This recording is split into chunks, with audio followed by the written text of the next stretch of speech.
ॐ सहना भवतु सहनौ भुनक्तु सह वीर्यङ्करवावहै तेजस्विनावधीतमस्तु मा विद्विषावहै। ॐ शान्ति शान्ति शान्तिः। श्रुतिस्मृतिपुराणानाम् आलयं करुणालयं नमामि भगवत्पादं शङ्करं लोकशङ्करं शङ्करं शङ्कराचार्यं केशवं बादरायणं सूत्रभाष्यकृतौ वन्दे भगवन्तौ पुनः पुनः। ईश्वरो गुरुरात्मेति मूर्तिभेदविभागिने व्योमवद्व्याप्तदेहाय दक्षिणामूर्तये नमः। ॐ पार्थाय प्रतिबोधितां भगवता नारायणेन स्वयं व्यासेन ग्रथितां पुराणमुनिना मध्ये महाभारतम् अद्वैतामृतवर्षिणीं भगवतीम् अष्टादशाध्यायिनीम् अम्ब त्वामनुसन्दधामि भगवद्गीते भवद्वेषिणीम्।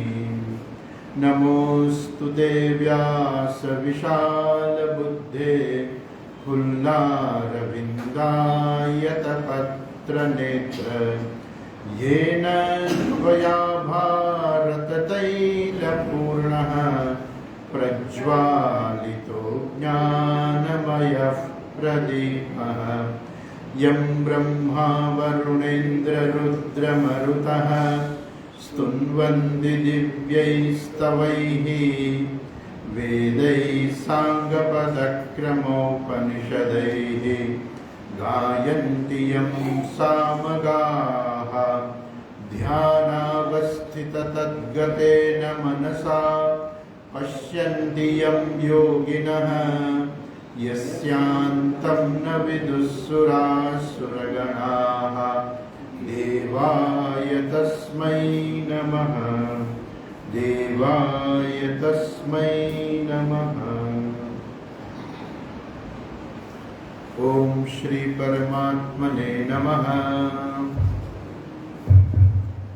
अथ द्वितीयोऽध्यायः।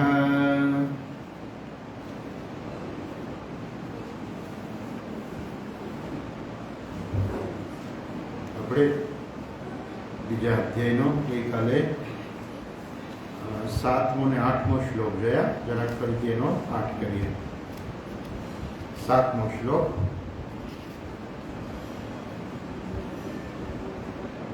कार्पण्यदोषोपहत स्वभावः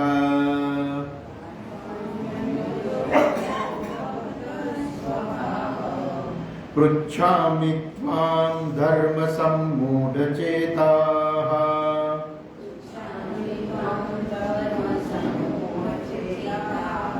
यच्छ्रेयस्यां निश्चितं ब्रूहि तन्मे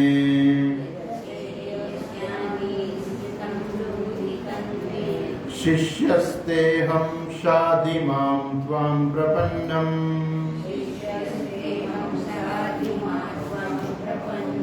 न हि प्रपश्यामि ममापनुद्यात् यच्छोकमुच्छोषणमिन्द्रियाणाम् अवाप्य भूमा वसपत्नमृद्धम्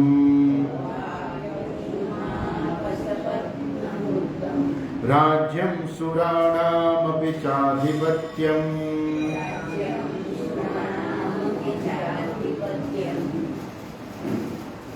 ગઈકાલે આપણે જોયું કે અહીંયા અર્જુનની એક સીધી સાદી સમસ્યા હતી અને એમાંથી એ જે મૂળભૂત સમસ્યામાં આવી જાય છે. સીધી સાદી સમસ્યા એટલે શું? પ્રસંગોપાત સમસ્યા હોય કે અર્જુન રણ મેદાન હતું એટલે પ્રસંગ હતો અને પ્રસંગમાં એની સીધી સાદી સમસ્યા હતી કે આ મારે કેવી રીતે યુદ્ધ કરવું એમ. એમાંથી એની મૂળભૂત સમસ્યા બની ગઈ અને એ ભગવાન પાસે મોક્ષની પ્રાપ્તિ ઈચ્છે છે, માંગે છે કે ભગવાન મને મોક્ષ આપો, મારે મોક્ષ જોઈએ છે. કાર્પણ્ય દોષો અપહત સ્વભાવ પૃચ્છામિ ત્વામ ધર્મ સંમૂઢ ચેતા યત શ્રેય સ્યાદ નિશ્ચિતમ બ્રૂહિ તન્મે. જે મારા માટે શ્રેયકારી હોય, જેનાથી મને મોક્ષની પ્રાપ્તિ થાય, એ તમે મને કહો. કેમ? શિષ્યસ્તેહમ સાધિમામ ત્વામ પ્રપન્નમ. હું તમારો શિષ્ય છું, તમારે શરણે આવ્યો છું અને તમે મને ઉપદેશ આપો. આમ તો અધિકારી હોય તો જે ઉપદેશ અપાય, જે આપણે આગળ જોયું એ પ્રમાણે. અહીંયા 8મા શ્લોકની અંદર અર્જુન કહે છે કે ભગવાન હું અધિકારી પણ છું. કેમ?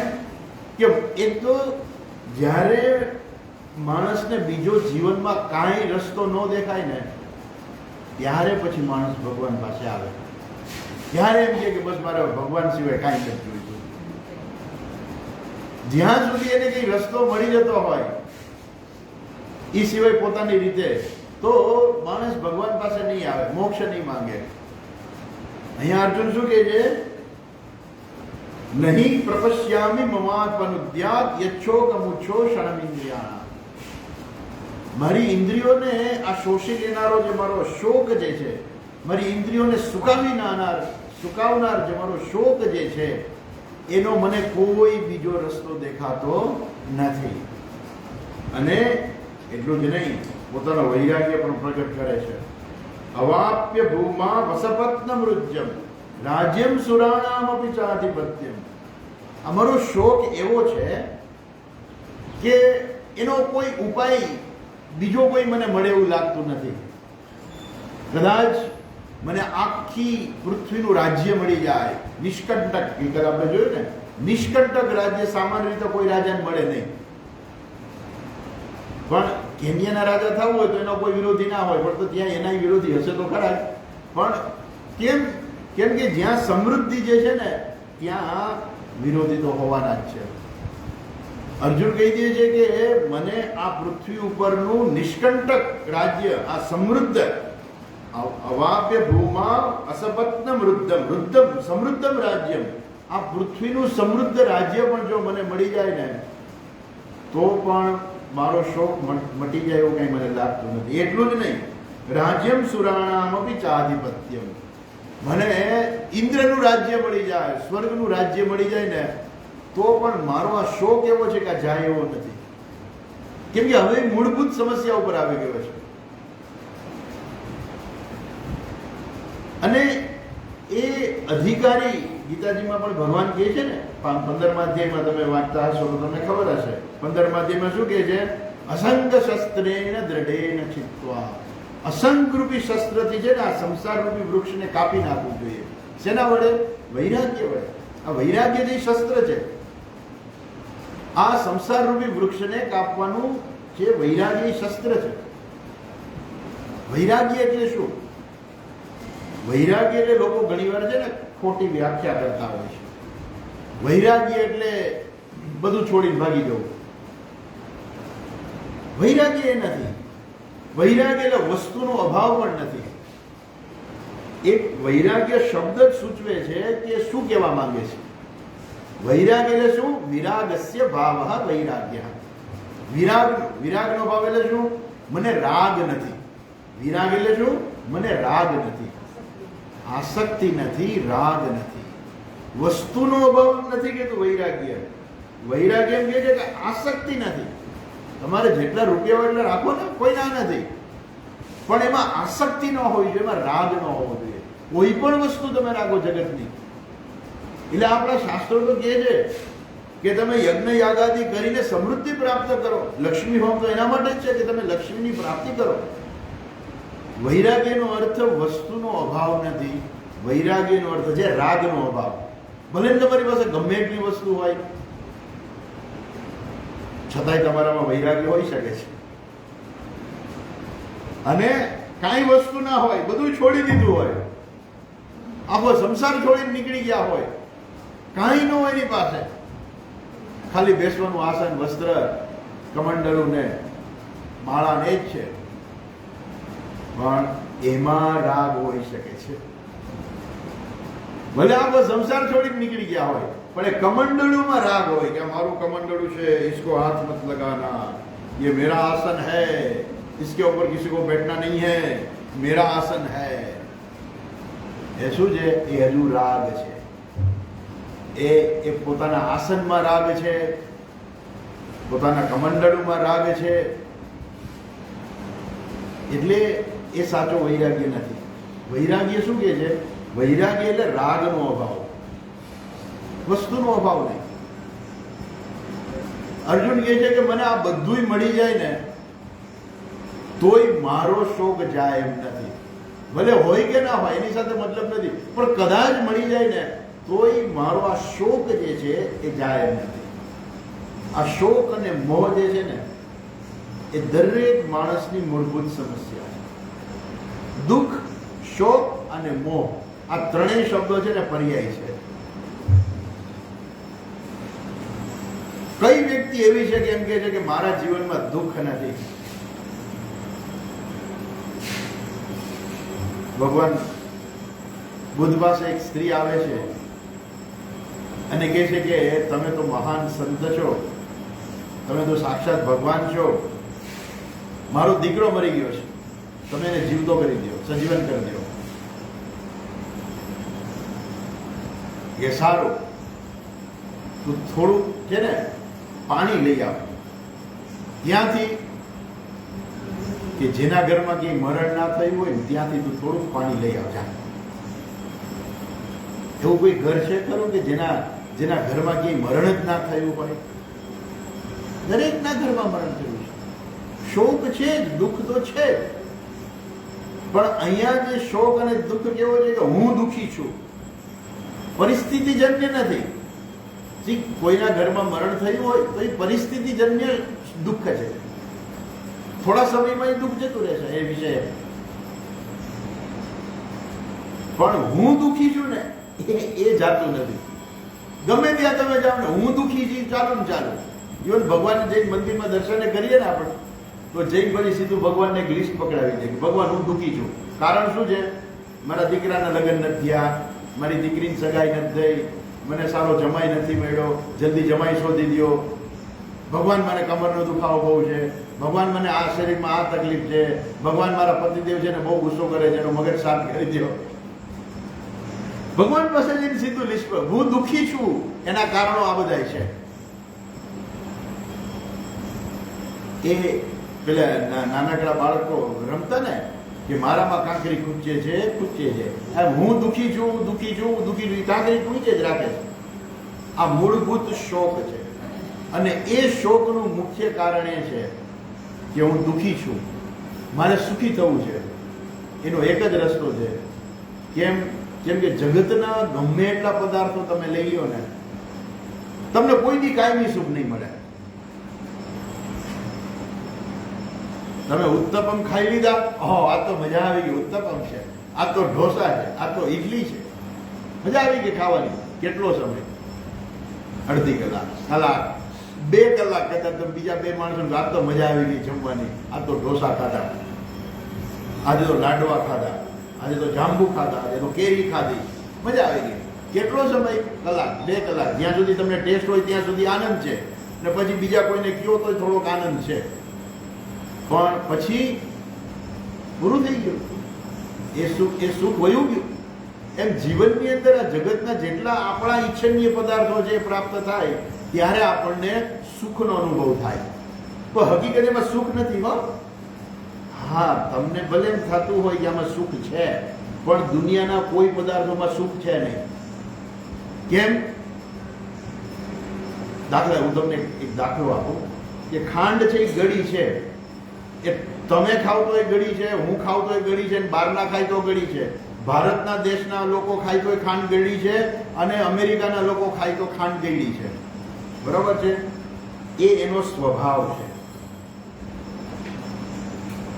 જેનો જેવો સ્વભાવ હોય ને એ વસ્તુ હંમેશા એવી જ હોય. ખાંડ ગળી છે તો ખાંડ ગળી જ રહેવાની છે. પણ જે વસ્તુનો સ્વભાવ જ નથી સુખ આપવાનો, એ તમને સુખ કેવી રીતે આપી શકે? જેનો જેવો સ્વભાવ હોય, સૂર્ય છે તો એનો સ્વભાવ છે પ્રકાશ આપવો, પ્રકાશ આપે જ છે. તમે અહીંયા રહ્યો, અમેરિકામાં જાઓ કે ગમે તે જાઓ, સૂર્યનો સ્વભાવ છે પ્રકાશ અને ગરમી, એનો સ્વભાવ છે. જેનો જેવો સ્વભાવ ના હોય ને એવો છતાંય તમને અનુભવ થાય તો એ તમારો અધ્યારોપ છે.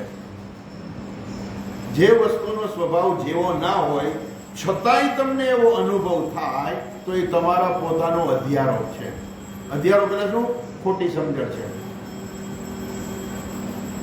જો જગતના કોઈ પદાર્થોમાં સુખ હોય તો દરેકને મળવું જોઈએ.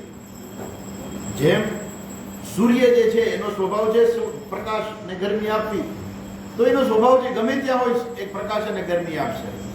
ખાંડ જે ગળી છે એનો સ્વભાવ છે કે બધાને ગળપણ ગળી જ લાગશે, સિવાય કોઈને જીભનો પ્રોબ્લેમ હોય પણ ખાંડ ગળી જ છે. એમ જગતના પદાર્થોનો જો સ્વભાવ હોય કે સુખ આપવું તો બધાને સુખ થવું જોઈએ. આપણે એક દાખલો લઈએ. દાખલા તરીકે રીંગણા. એક ફેમિલી હતું, ન્યુટ્રલ ફેમિલી હતું, એટલે પતિ પત્નીને દીકરો દીકરી, બાકી કોઈ હતું નહીં, ચાર જોડાય. એટલે સવારે છોકરો સ્કૂલે જાય, છોકરી સ્કૂલે જાય, એના પતિદેવ ઓફિસે જાય, સાંજે બધા પાછા આવે, એટલે બધા ભૂખા થયા હોય. પત્ની છે એ રસોઈ કરીને તૈયાર રાખે કે બધા ભૂખા આવવાના એટલે તૈયાર રસોઈ રાખે. એટલે સૌથી પહેલા પેલા છોકરો આવ્યો સ્કૂલે. મમ્મી શેનું શાક બનાવ્યું છે? બહુ ભૂખ લાગી ગઈ છે. રીંગણાનું. વાહ, મજા આવી ગઈ. એટલે છોકરી આવી. મમ્મી બહુ ભૂખ લાગી છે, શેનું શાક બનાવ્યું છે? રીંગણાનું. રીંગણા? મમ્મી તને ખબર છે મને રીંગણા ભાવતા નથી, શું કામ છે રીંગણા બનાવ્યા? ચાલુ થઈ ગયું. એ દુઃખી થઈ ગઈ. પતિદેવ આવ્યા ઓફિસેથી, એને પૂછ્યું શું બનાવ્યું છે? બહુ ભૂખ લાગી ગઈ છે, શેનું શાક બનાવ્યું? રીંગણાનું. ઠીક છે, એને કાંઈ ફેર ના પડ્યો. જો રીંગણામાં સુખ હોય તો બધાને સુખ થવું જોઈએ. એકને સુખ થાય છે, એકને દુઃખ થાય છે, એકને કાંઈ નથી થતું. એનો અર્થ શું થયો ખબર છે? આ રીંગણા જેવા જ આખા દુનિયાના બધા પદાર્થો છે. આખા જગતના કોઈ પદાર્થોમાં સુખ આપવાની શક્તિ જ નથી, એનો સ્વભાવ જ નથી. છતાંય જો આપણને સુખ લાગે તો સમજો કે આ આપણો અધ્યારોપ છે. આપણને કેરી ભાવે છે, ખાઓ, એની ના નહીં. તમને આનંદ થાય છે, ખાઓ, પણ સમજો કે આ સુખ આપનાર નથી.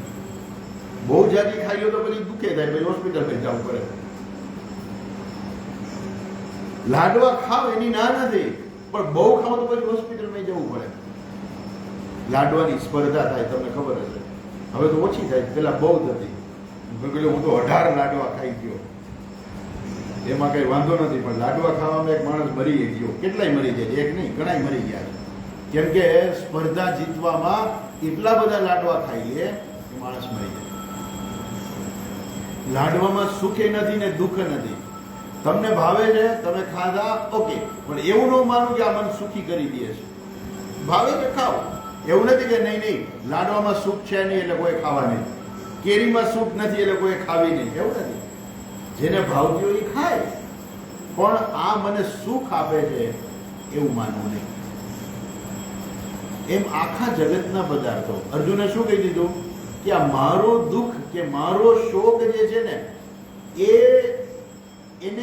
એનું શમન થાય, એ મને ઇન્દ્રનું ઇન્દ્રાસન પણ મને મળી જાય ને તોય પણ મારું દુઃખ જાય એવું નથી. એટલે ઇન્દ્રનું ઇન્દ્રાસન મળી જાય તો પણ મને કોઈ સુખી કરી શકે એમ નથી, મારા આ શોકને દૂર કરી શકે એમ નથી. માટે ભગવાન, હું તમારે શરણે આવ્યો છું, મારે મોક્ષ જોઈએ છે. યત શ્રેયસ્યાદ નિશ્ચિતમ બ્રૂહિ તન્મે શિષ્યસ્તેહમ શાધિમામ ત્વામ પ્રપન્ન. હું તમારો શિષ્ય છું, તમારે શરણે આવ્યો છું અને તમે મને ઉપદેશ આપો. આજે શ્રેયની વાત જે છે ગઈકાલે આપણે વાત કરી લીધી, સે વધારે ચોખવટ વધારે કરીએ તો શ્રેયસ જે છે બે પ્રકારનું છે. એક સાપેક્ષિત શ્રેયસ છે અને એક છે નિરપેક્ષ શ્રેયસ. સાપેક્ષિત શ્રેયસ એટલે શું? કે ડાયાબિટીસ છે, લાડવા ભાવે છે પણ છતાંય લાડવા ન ખાવા, એ સાપેક્ષિત શ્રેયસ છે. એમાં એનું કલ્યાણ છે. લાડવા ભાવે છે અને ખાય એ તો પ્રેયસ છે. લાડવા ભાવે છે છતાંય ન ખાવા એ શ્રેયસ છે. કોના માટે? ડાયાબિટીસના પેશન્ટ માટે. એ સાપેક્ષિત શ્રેયસ છે. એમ આ જગતની જે વસ્તુઓ જે છે, જે તમારા માટે કંઈક સારી હોય, જેમ આપણે કહીએ કે કોઈ કહે કે હવે તો બસ હવે બહુ મોટી ઉંમર થઈ, હવે તો અમે વૃદ્ધ થઈ ગયા, હવે શું કરશું? તો કે હવે બીજા લોકની તૈયારી કરીશું ને. હા, હવે બીજા લોકની તૈયારી કરીશું એટલે શું? હવે કંઈક આપણે પુણ્ય કરીએ, કંઈક જપ કરીએ, તપ કરીએ, તો મૃત્યુ પછી અમને સારા લોકની પ્રાપ્તિ થાય. એ સારા લોકની પ્રાપ્તિ થાય ને, એ પણ સાપેક્ષિત શ્રેયસ છે, નિરપેક્ષ નથી. કેમ? કેમ કે ક્યાંય કાયમી રહેવા મળતું નથી. તમે ગમે એટલું પુણ્ય કરો ને, અને કદાચ સ્વર્ગમાં જાઓ અને સ્વર્ગમાં જઈને તમે સુખ ભોગવો, બરાબર છે, પણ ત્યાં કાયમ રહેવા ન મળે. તકલીફ આ છે. આપણું સ્વર્ગ છે ને બહુ, જેને તર્કથી પણ આપણે સ્વીકાર કરી શકીએ ને એવું છે. આપણું સ્વર્ગ એવું નથી કે શાસ્ત્રમાં કીધું છે એટલે એવું સ્વર્ગ છે, સારું સ્વર્ગ છે એમ. જો અમુક લોકોના સ્વર્ગ એવા છે કે તમે આટલા લોકોને મારી નાખો તો સ્વર્ગમાં જાઓ અને ત્યાં આવું બધું છે, તમને કાયમી રહેવા મળે. આપણું સ્વર્ગ એવું છે કે તમે સારું કર્મ કરો, સ્વર્ગમાં જાઓ, પણ કાયમી રહેવા નહીં મળે એટલું યાદ રાખજો. કેમ? ક્ષીણે પુણ્ય મર્ત્ય લોકમ વિશંતિ. પુણ્યનો ક્ષય થાય ને એટલે મૃત્યુ લોકમાં પાછું આવવું પડે છે. એટલે આપણે અહીંથી પુણ્યરૂપી ભાથું લઈ જઈએ, સ્વર્ગમાં જઈને વાપરી નાખીએ, પછી પુણ્યનો ક્ષય થઈ જાય એટલે અહીંયા કાયમ રહેવા ના માટે. પણ સ્વર્ગનું એક સારું છે. શું સારું છે? સ્વર્ગે લોકે ને ભયમ કિંચનાસ્તિ ન તત્રત્વમ ન જરયા બિભેતિ. નચિકેતા યમરાજાને કહે છે કે સ્વર્ગલોક એવો છે કે એમાં યમરાજાનો પ્રવેશ નથી. યમરાજાનો પ્રવેશ એટલે ત્યાં કોઈનું મૃત્યુ નથી થતું. સ્વર્ગમાં ગયા પછી મૃત્યુ ન થાય, ત્યાંથી અદૃશ્ય થઈ જાય. ત્યાં વૃદ્ધ ન થાય. તમે ક્યાંય સાંભળ્યું કે ઇન્દ્રએ ઘણા વર્ષ રાજ્ય કર્યું, પછી વૃદ્ધ થઈ ગયા, પછી એને એના દીકરાને રાજ્ય આપી દીધું? સાંભળ્યું? કોઈ પુરાણોમાં, ક્યાંય કથામાં ક્યાંય આવ્યું એવું? ક્યાંય નહીં આવ્યું. કે કોઈ દેવતાઓ વૃદ્ધ થઈ ગયા, કે સ્વર્ગમાં જે લોકો ગયા હતા ને એ વૃદ્ધ થઈ ગયા, તો ક્યાંય આવે જ નહીં. કેમ? સ્વર્ગમાં વૃદ્ધત્વ છે જ નહીં. સ્વર્ગમાં જાઓ એટલે તમને સરસ મજાનું યુવાન શરીર મળે, અને સ્વર્ગના જેટલા ભોગ છે ભોગવવાની છૂટ હોય. તમને પ્રાઇવેટ બંગલો મળે, પ્રાઇવેટ પ્લેન મળે, બધું તમને મળે, અને તમે તમારી રીતે એકલા પ્લેનમાં ઉડી શકો, તો બધું મળે. પણ કાયમ નહીં, કાયમ નહીં. એ પુણ્યનો ક્ષય થાય એટલે બધું જતું રહે. સીધો માણસ જ ત્યાંથી અદ્રશ્ય થઈ જાય, અને એના પુણ્યના પૂરું થાય એટલે આ મૃત્યુલોકમાં પાછું એને આવવું પડે. એટલે સ્વર્ગલોક જે છે એ નિરપેક્ષ શ્રેયસ નથી, સાપેક્ષિત શ્રેયસ છે. ટૂંક સમય માટે સારું કલ્યાણ થાય આપણું એમ. એટલે ઘણા લોકો છે ને ભાગવત કથા બેસાડે. હવે ભાગવત કથામાં આવું આત્મજ્ઞાન તો ક્યાંય આવે જ નહીં. એમાં ભગવાનની કથાઓ આવે, ભજન આવે, કીર્તન આવે, ડાન્સ આવે, રાસ આવે, એ બધું આવે, પણ આ મૂળ જે આત્મજ્ઞાન છે ને એ આવે નહીં. એટલે એના પિતૃઓને જે છે ને એને મોક્ષ મળે, પણ કેવો મળે? સાપેક્ષિત મોક્ષ મળે. અર્થાત એના પિતૃઓ જે છે કદાચ દુર્ગતિ થઈ હોય તો એની સદગતિ થઈ જાય, પણ સંસારમાંથી મુક્ત ના થાય. કેમ? જ્ઞાન એને મળ્યું જ નથી. કેમ? કોઈ એને જ્ઞાન આપ્યું જ નથી. જે કથાકાર છે જ્ઞાન એને આપતા જ ન હોય. પિતૃઓ ઈચ્છતા હોય કે મને આવું જ્ઞાન આપે, પણ પેલા કથાકાર છે થોડીક વાર ને 2 મિનિટ ન થાય ને ત્યાં તો એનું કીર્તન શરૂ થઈ જાય, ભજન શરૂ થઈ જાય, રાસ શરૂ થઈ જાય, સરખું સમજાવે જ નહીં એક ધારું. અને પછી એ પિતૃઓને જ્ઞાન જ ન મળ્યું હોય તો એની સદગતિ થાય, પણ સંસારમાંથી મુક્તિ ના થાય.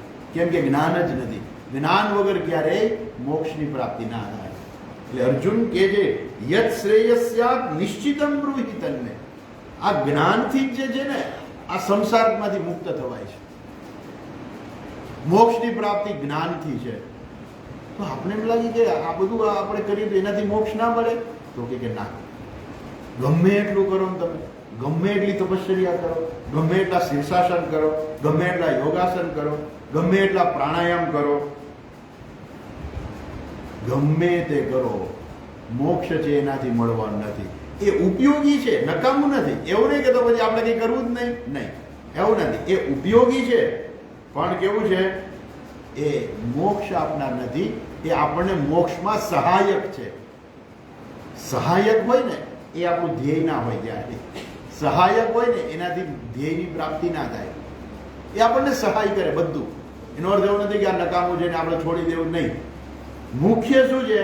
આ મુખ્ય સંસારનું કારણ અજ્ઞાન છે. અને અજ્ઞાન જે છે એ શેનાથી દૂર થાય? જ્ઞાનથી. સિમ્પલ છે, સાવ સીધી વસ્તુ છે સમજવાની કે અજ્ઞાન જે છે શેનાથી દૂર થાય? જ્ઞાનથી. આ સંસારનું કારણ શું છે? અજ્ઞાન છે. શેનું અજ્ઞાન છે? મારું પોતાનું આત્માનું જ અજ્ઞાન છે. આ જગતનું અજ્ઞાન છે. ઈશ્વર વિશે એક અજ્ઞાન છે. તો જીવ, જગત અને ઈશ્વર એના વિશે મારું અજ્ઞાન છે. જ્યાં સુધી આ ત્રણેય એક છે, જીવ, જગત અને ઈશ્વર, આ ત્રણેય એક જ છે, જેને આપણે શું કહીએ? બ્રહ્મ આત્મા એકત્વ. બ્રહ્મ અને આત્મા બે એક જ છે. એવું જ્ઞાન જ્યાં સુધી આપણને ન થાય ને ત્યાં સુધી મોક્ષ ના મળે. એટલે અર્જુન ભગવાનને કહે છે કે ભગવાન મને એવું જ્ઞાન આપ. કઠોપનિષદની અંદર નચિકેતા કહે છે કે મને આપો આવું જ્ઞાન. ધ્યેયમ પ્રેતે વિચિકિત્સા મનુષ્યે નાયમ અસ્તિતિ ચૈકે. કોક એવું કહે છે કે આત્મા છે ને આત્મા નથી, મરી ગયા પછી શું થાય છે ને એની ગતિ થાય છે ને મારે આત્મા વિશે જાણવું છે. નચિકેતા કહે છે એનું ત્રીજું વરદાન કઠોપનિષદ ક્યારેક આપણે જોઈશું. નચિકેતાને 3 વરદાન આપે છે યમરાજા. પેલા વરદાનમાં એના પિતાજીને શાંતિ થાય એવું માંગી લે છે. બીજા વરદાનમાં સ્વર્ગની વિદ્યા માંગી લે છે. અને ત્રીજા વરદાનમાં એમ કહે છે કે મને આ જ્ઞાન આપો. યમરાજા કહે કે આ જ્ઞાન તો આ બાબતમાં તો દેવતાઓને પ્રશ્ન હતો, તો કંઈક બીજું માંગી લે, તારે જે જોઈએ તે આપું. લાંબુ આયુષ્ય આપું, ભૂમિનું રાજ્ય આપું, સ્વર્ગની અપ્સરાઓ આપો, હિમારામા સરથા સતુરિયા નહીં દશાલંબનિયા મનુષ્ય, આ બધું લઈ જતું. એ બધા તારી સેવા કરશે, તું સેવા કરાવ એની પાસે તારી, હું તને બધું આપું. પણ આ આત્મજ્ઞાન વિશે તું પૂછમાં. દેવતાઓને પ્રશ્ન થતો હતો. દેવતાઓ તો કેટલા વિદ્વાન હોય ને, કેટલી તપશ્ચર્યા કરી હોય, કેટલું ભણ્યા હોય, કેટલું જ્ઞાન એની પાસે હોય. એ દેવતાઓને પણ એ આત્મજ્ઞાન બાબતમાં પ્રશ્ન હતો. ગઈકાલે આપણે જોયું ને કે નારદજીનો વિચાર કર્યો હતો ને આપણે, કે નારદજી જે સનત કુમારો પાસે જાય છે ને પછી સનત કુમારો કહે કે તમે શું ભણ્યા? તો કે ઋગ્વેદો અધ્યમી, યજુર્વેદો અધ્યમી, સામવેદો અધ્યમી, ભૂત વિદ્યા, પ્રેત વિદ્યા, વ્યાકરણમ, નિરુક્તમ, છંદ, જ્યોતિષમ, આ બધું મને આવડે છે. સનત કુમારો કહે છે ભલે આવડતું હોય પણ હજુ તમને આત્મવિદ્યા નથી.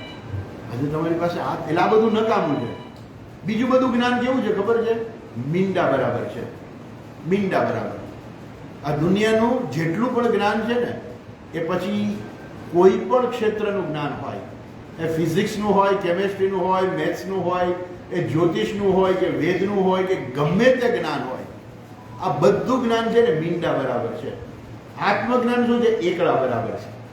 આત્મજ્ઞાન છે એકડો છે અને બીજું બધું મીંડું છે. પણ એકડાની બાજુમાં જો મીંડું આવી જાય તો 10 થઈ જાય. એટલે આત્મજ્ઞાન સાથે જો બીજું જ્ઞાન હોય ને તો એક સારું છે, એ વધારે સારું છે. પણ આત્મજ્ઞાન ના હોય ને બીજું જ્ઞાન જે છે એ મીંડા બરાબર કેમ છે ખબર છે? એને સંસારમાં જ રાખે છે, એટલે મીંડા બરાબર છે. એની આપણે પાછા આવીએ તો આજે સાપેક્ષિત મોક્ષ અને નિરપેક્ષ મોક્ષ. નિરપેક્ષ મોક્ષ એટલે શું? મને મારા પોતાના આત્માનું જ્ઞાન. આમ તો આમ જોઈએ ને તો દરેકને પોતાના આત્માનું જ્ઞાન છે. આપણે કોઈને પૂછીએ કે તમે છો કે નહીં, તો એને પૂછવા જવું પડે કોઈને? કોઈ પૂછવા ના જવું પડે. અમે શિબિર લઈને જઈએ, નારાયણ આશ્રમ બધે શિબિર લઈને હું જાઉં, આપણે કોઈને વાત કરીએ કે ભાઈ તમારે શિબિરમાં આવવું છે, તો કે સ્વામીજી કાલે કહું. કાલે કહું એટલે શું ખબર છે? ઘરે પૂછીને કહું. એટલે ઘરે પૂછવું છે, પણ આપણે એમ કહીએ કે તમે છો કે નહીં, તો એમ કહે કે ના ના હું ઘરે પૂછી આવું હું છું કે નહીં. એ બધાને ખબર છે કે હું છું. આત્મા છે એ બાબતમાં કોઈને શંકા નથી. આત્મા તો દરેકનો છે જ, બધાને ખબર છે કે હું છું, પણ હું કોણ છું ને એ બાબતનું અજ્ઞાન છે. અને એ બાબતનું અજ્ઞાન એવું દ્રઢ થઈ ગયું છે કે એને કોઈ સાચું જ્ઞાન આપે ને તો એ સ્વીકારે નહીં. જેમ પેલો કે રાજકુમારની વાત કરી હતી ને કે રાજકુમાર ખોવાઈ ગયો હતો, કે રાજકુમારને એના મંત્રીએ કહ્યું કે તું મારો દીકરો નથી, તું તો રાજાનો દીકરો છો. એ જલ્દી સ્વીકારે નહીં કે હું ખરેખર રાજકુમાર છું. એમ પેલા જીવને કહેવામાં આવે કે તું જ ઈશ્વરનું સ્વરૂપ છો, પણ એ જીવ છે શું કરે? એ જલ્દી સ્વીકારે નહીં કે હું કેવી રીતે હોઉં, મારો તો જન્મ થયો છે, મારું તો મરણ થવાનું છે. પછી એને સમજાવવું પડે કે મરણ અને જન્મ તો શરીરના છે, આત્માના નથી. એટલે એ બધી સમજણ જે છે ને એ દ્રઢ નથી થતી. એ બધી કેવું હોય છે ખબર છે? એ માણસનું જ્ઞાન છે ને કેવું હોય ખબર છે? એને સ્મશાન વૈરાગ્ય કહેવાય. માણસ સ્મશાનમાં જાય ને ત્યારે એવો એનામાં જીવનમાં વૈરાગ્ય આવી જાય, જ્ઞાની આવી જાય કે આ દુનિયામાં શું લઈને આવ્યા હતા, શું લઈને જવાનું છે. જો આ શરીર તો અહીંયા જ પડી જવાનું છે, આપણે કાંઈ લઈને આવ્યા નથી, કાંઈ લઈને જવાના નથી. એ બધું ક્યાં સુધી ખબર છે? સ્મશાનમાં હોય ને ત્યાં સુધી. બહાર નીકળે ને પછી કે આજ સવારના વહેલા આપણે નીકળી ગયા છીએ અને આ લોકોએ કાઢવામાં મોડું કર્યું, ચાય નથી પીધી. બહાર નીકળી સીધી હોટલમાં પહેલા ચા પીવા જશે અને ભલવો છે તો ગાંઠીએ ખાઈ લેશે. બધું ગયું, પૂરું થઈ ગયું. એ સ્મશાન વૈરાગ્ય. અને એ જ્ઞાન કેવું છે? એ અદ્રઢ જ્ઞાન છે કે આત્મા જે છે એ કેવી રીતે, હંમેશા આપણું જ્ઞાન છે ને એવું દ્રઢ થવું જોઈએ. ખાલી આપણને કોક એમ કહી દે આત્મા બ્રહ્મ છે, તમે બ્રહ્મ છો, એટલે કે અમને તો મેં એવું સાંભળ્યું હતું કે આત્મા બ્રહ્મ જ છે, એવું સાંભળેલું છે, પણ હું બ્રહ્મ કેવી રીતે છું એ જ્ઞાન સ્પષ્ટ હોવું જોઈએ. અને જ્યારે એ જ્ઞાન સ્પષ્ટ થાય ત્યાર પછી એનો ફરી જન્મ લેવો પડતો, એનો ફરી જન્મ નથી થતો. એને શું છે? સંસારમાંથી મુક્તિ મળી જાય છે. કેમ કે અજ્ઞાનને કારણે સંસાર હતો, અજ્ઞાનને કારણે કામના છે, કામનાને કારણે કર્મ છે, અને કર્મને કારણે કર્મફળ છે. કર્મફળ ભોગવવા પછી જન્મ લેવો પડે. એટલે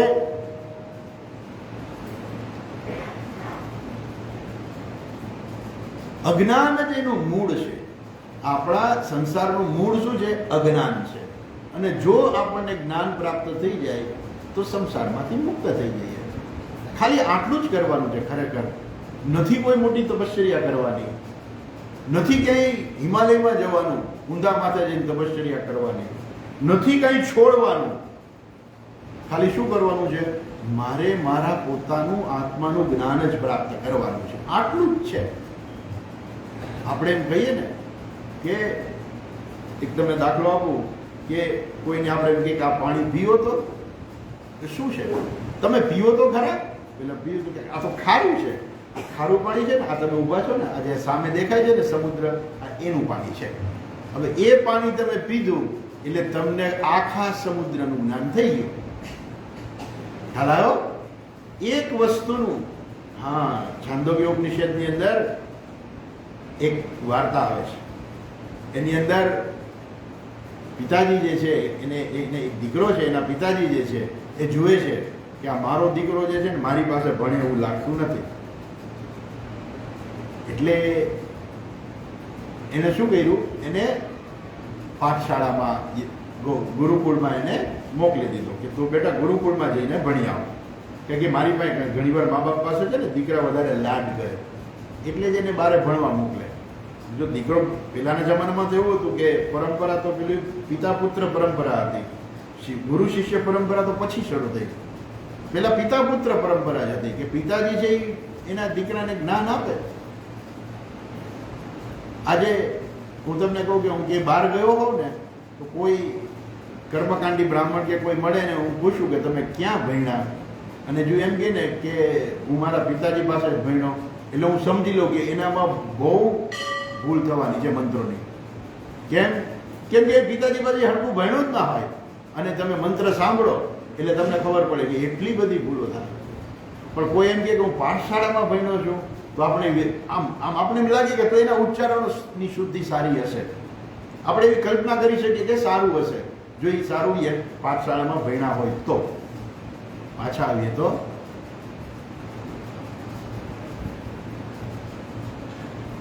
એ પિતાજીએ દીકરાને મોકલ્યો ગુરુકુળમાં ભણવા માટે થઈને, અને દીકરો ભણીને આવ્યો. આ ઉપનિષદની ચર્ચા છે. કેવો થઈને આવ્યો ખબર છે? મહામના અનુચાનમાની, અભિમાની થઈને આવ્યો. કોઈને નમસ્કાર ન કરે. એ તો ખરેખર એવું હોય કે છોકરો બારગામથી કેટલા વખતે આવ્યો હોય તો બધાને નમસ્કાર કરે. તો એને જોયું કે આ મારો દીકરો તો નમસ્કાર નથી કરતો. મહામના અનુચાનમાની, અભિમાની થઈને આવ્યો છે. એટલે એના બાપુજીએ કહ્યું કે બેટા તારી પાસે એવું જ્ઞાન છે, એકમ વિજ્ઞાનેન સર્વમ વિજ્ઞાતમ. એક વસ્તુ એવી છે કે જેનું જ્ઞાન થવાથી સર્વનું જ્ઞાન થઈ જાય.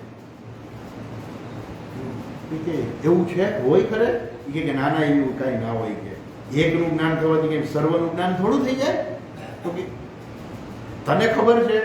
તો કે ના ના એવું કોઈ જ્ઞાન હોય જ નહીં. હોય તો મારા ગુરુજીએ મને આપ્યું જ હોય. કેમ કે હું સૌથી શ્રેષ્ઠ શિષ્ય હતો એમાંનો, હું સૌથી આગળ પડતો શિષ્ય હતો, સૌથી શ્રેષ્ઠ હતો. એટલે આવું કઈ જ્ઞાન હોય તો મારા ગુરુજી આપ્યું જ હોય. એમ નહીં કે હું તને પૂછું છું એના પ્રશ્નનો જવાબ દે. તે પૂછ્યું છું તારા ગુરુજીને કે ગુરુજી એવી એક કઈ વસ્તુ છે કે એકનું જ્ઞાન થવાથી સર્વનું જ્ઞાન થઈ જાય, તે પૂછ્યું તું?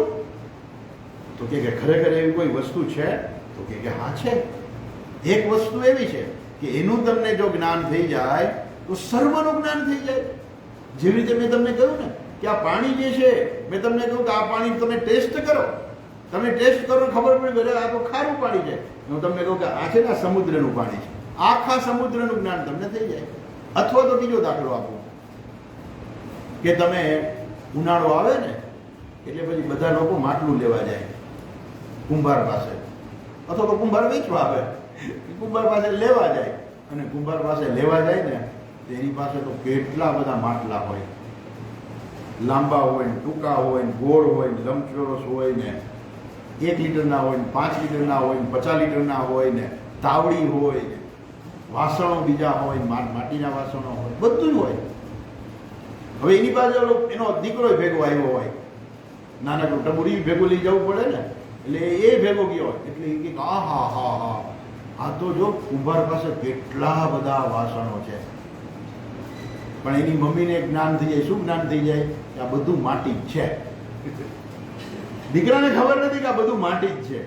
એની માને ખબર છે કે આ જે કાંઈ છે ને બધું માટી છે. તમે એકને જાણી લ્યો, એક ઘડાને જાણી લ્યો કે આ ઘડો માટીનો છે, અને તમને બધું જ જ્ઞાન થઈ જાય કે આ બધું માટી જ છે.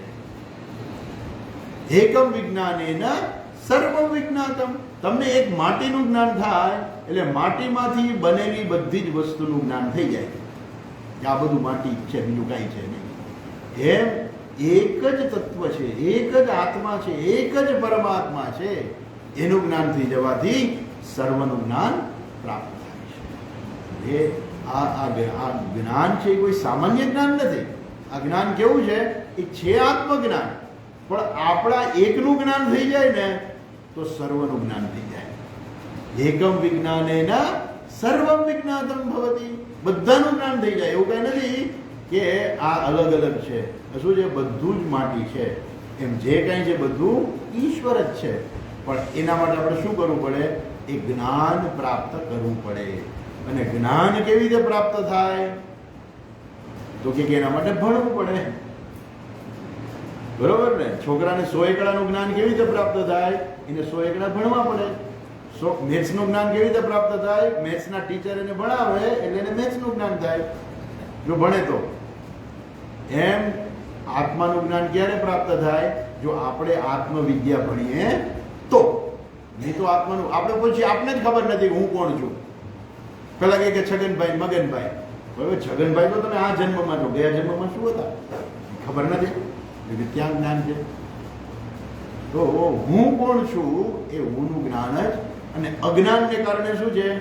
અજ્ઞાનને કારણે કામના છે, કર્મ છે, કર્મફળ છે, અને કામના પૂરી ન થાય એટલે દુઃખ છે, મોહ છે, શોક છે, આ બધું ભેગું આવે છે. એટલે અગત્યની વસ્તુ શું છે? જ્ઞાન છે એ અગત્યનું છે. અજ્ઞાન જે છે એને કારણે સંસાર છે.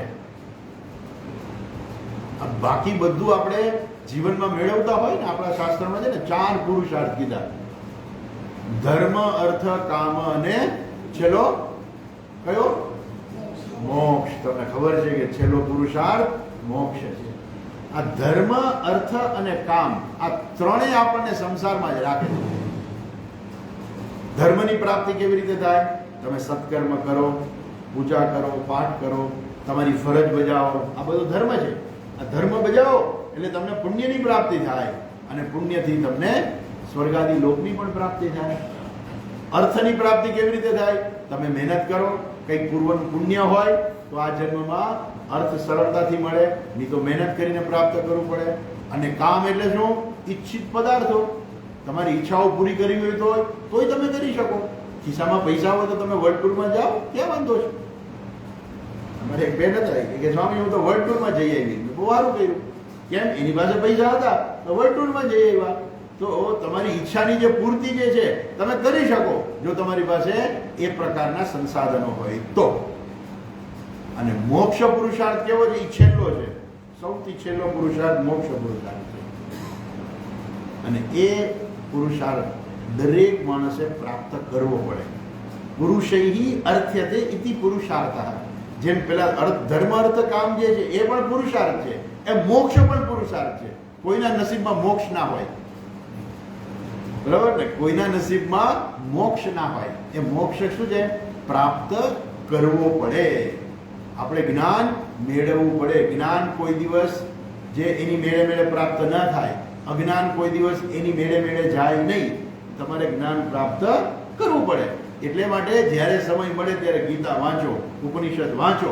એ ધીમે ધીમે એ આપણને આત્મજ્ઞાન પ્રાપ્ત થશે. કોઈ ગુરુજી સમજાવે, આપણે વાંચ્યું હોય તો મનમાં પ્રશ્ન હોય અને આપણે સમજાવે એટલે આપણું નિરાકરણ, પ્રશ્નનું નિરાકરણ પણ થાય. આ પ્રમાણે અર્જુન કહે છે કે ભગવાન, આ મને કોઈ શોક, મારો શોક દૂર કરે એવું કાંઈ દેખાતું નથી, માટે હવે તમે મને ઉપદેશ આપો. અને આ રીતે અર્જુનનું વાક્ય પૂરું થાય છે. ત્યાર પછી 9મા શ્લોકની અંદર સંજય કહે છે, સંજય ઉવાચ સંજય ઉવાચ એવં મુક્ત્વા ઋષિકેશં એવં મુક્ત્વા ઋષિકેશં ગુડાકેશઃ પરંતપઃ ગુડાકેશઃ પરંતપઃ નયોત્સ્ય ઇતિ ગોવિંદં નયોત્સ્ય ઇતિ ગોવિંદં ઉક્ત્વા તુષ્ણીં બભૂવઃ ઉક્ત્વા તુષ્ણીં બભૂવઃ. હવે સંજયની ઉક્તિ છે ગીતામાં. અર્થાત આપણે યાદ કરી લઈએ કે આ ગીતાની ચર્ચા જે છે એ સંજય ધૃતરાષ્ટ્રની સાથે કરે છે. સંજય જે ધૃતરાષ્ટ્રને આ બધું કહે છે, હે રાજન શું થયું? આ પ્રકારે એવમ ઉક્ત્વા, આ પ્રકારે કહીને શું કહી દીધું અર્જુને?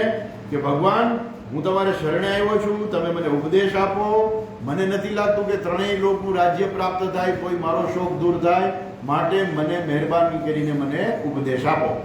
આવું કહી અર્જુન ચૂપ થઈ ગયો. તુષ્ણીમ બભૂવ, અને પછી ન યોત્સ્ય, હું યુદ્ધ નહીં કરું.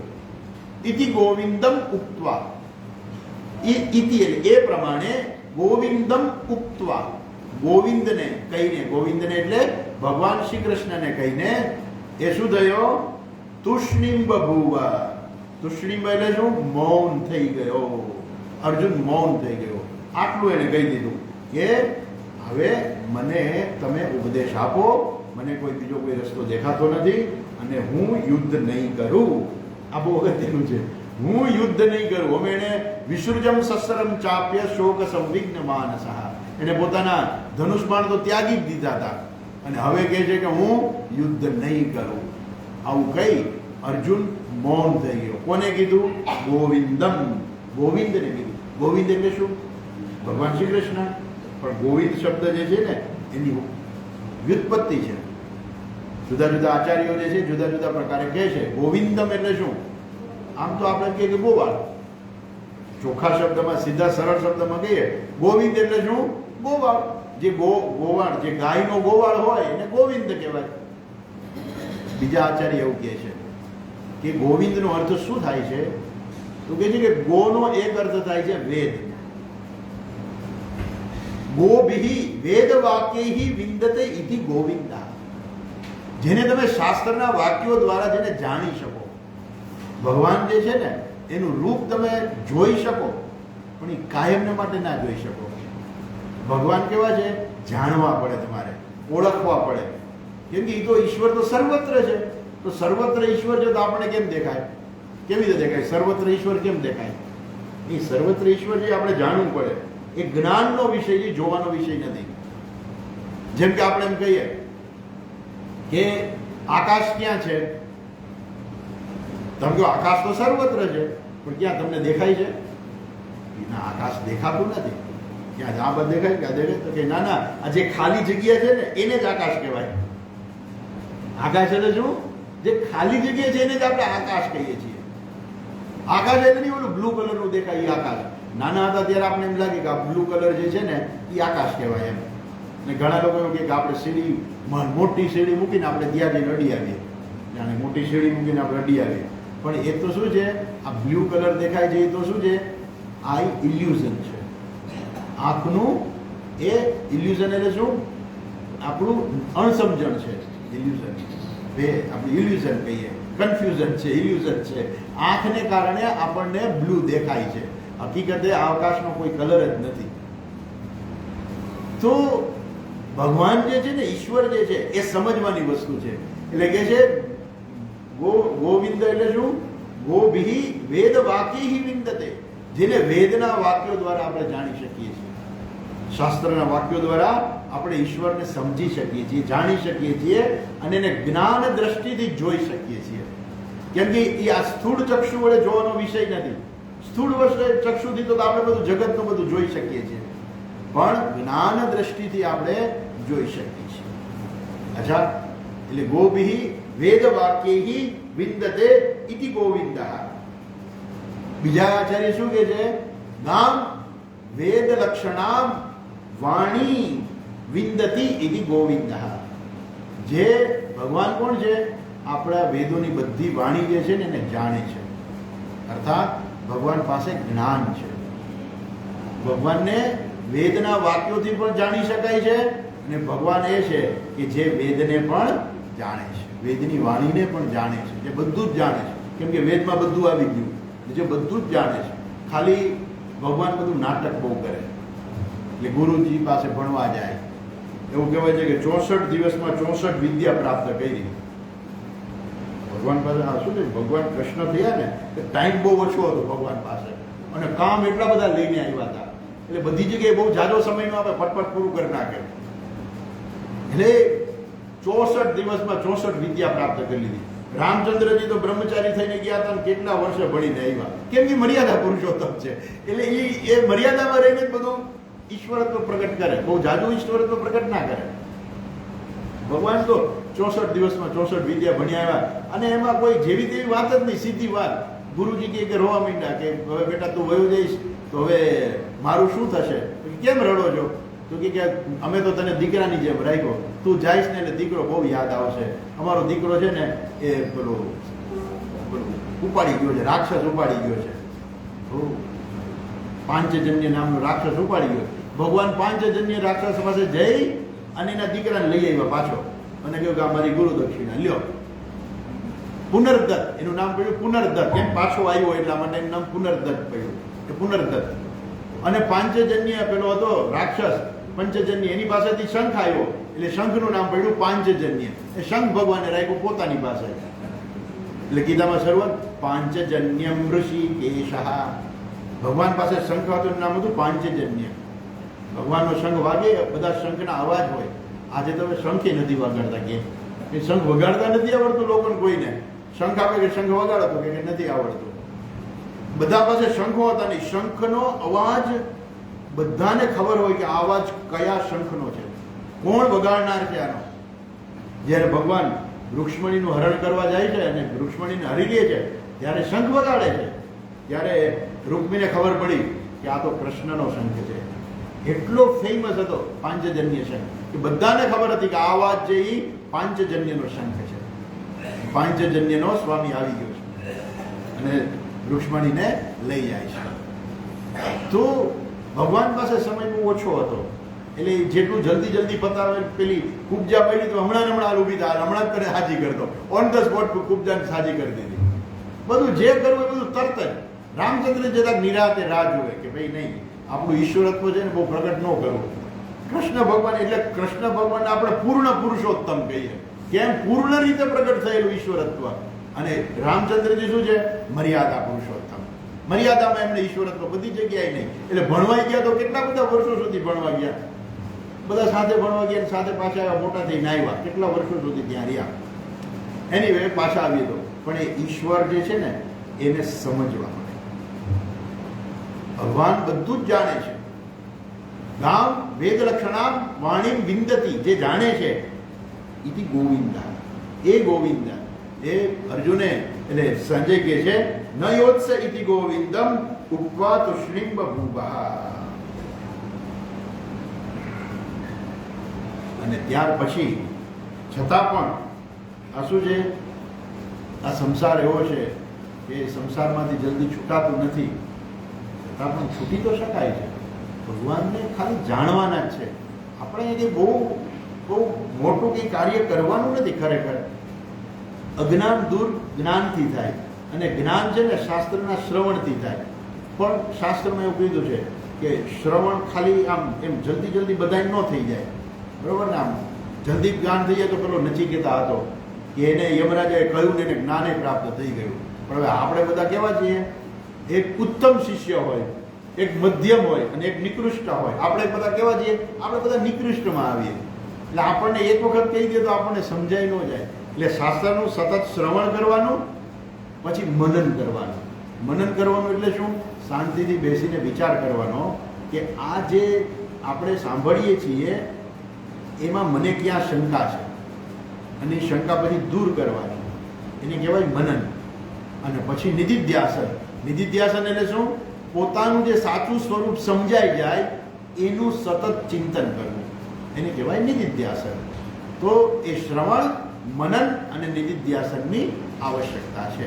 બીજું કંઈ કરવાનું નથી હોતું આમાં. કંઈ ખાલી શાસ્ત્રનું શ્રવણ છે ને એનાથી જ્ઞાન. શ્રવણ કરતા કરતા મનન તો થતું જ હોય પાછું. કેમ? મનમાં પ્રશ્ન હોય પણ કોઈ કરી ન શકે.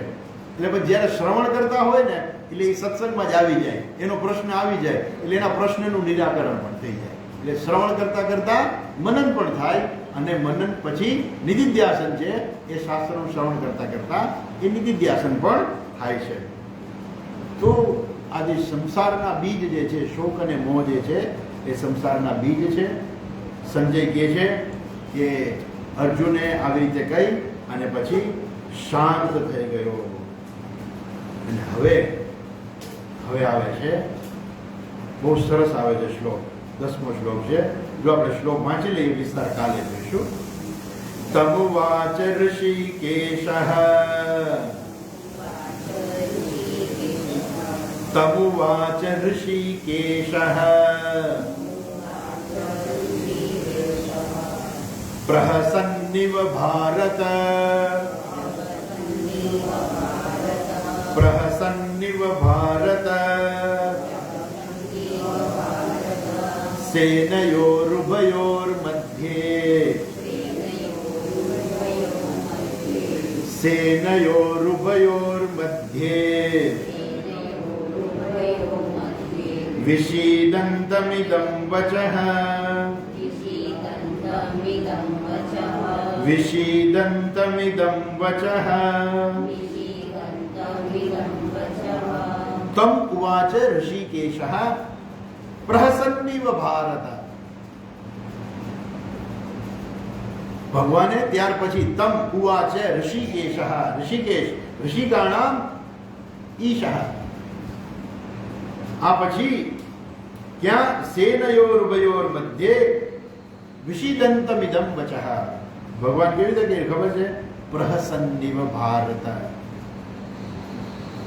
પ્રહસન્નિવ પ્રહસન્નિવ એટલે આપણે એમ કહીએ ને કે મૂછમાં હૈસા. પ્રહસન્નિવ એટલે શું? શુદ્ધ ગુજરાતીમાં કહીએ તો મૂછમાં હૈસા. આમ બહુ મોટા ખડખડાટ ન હોય એવું ના હૈસા ભગવાન. પણ ભગવાન હૈસા. શું કામ હૈસા? કેવી રીતે હૈસા? ભગવાન શું કામ? પેલો અર્જુન બિચારો રડે છે, આંખમાં આંસુ આવી ગયા છે, ધનુષ બાણ ઉપાડી નથી શકતો, હવે હું યુદ્ધ નહીં કરું એમ કરીને મૌન થઈ ગયો અને ભગવાન હૈસા. શું કામ ભગવાન હૈસા? એની ચર્ચા આપણે કાલે કરીશું. આજે આટલું જોઈએ કે બે સેનાની વચ્ચે સેનયોરુભયોર મધ્યે વિષીદંતમ વિદમ વચઃ.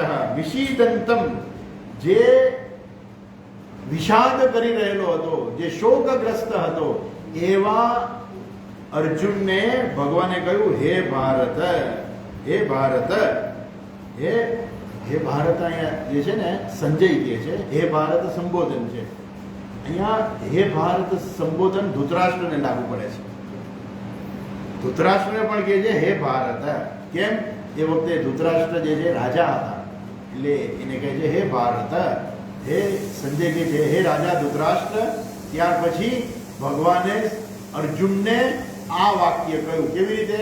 પ્રહસન્નિવ, જાણે કે હસતા હોય ને એવી રીતે મૂછમાં હૈસા ભગવાન.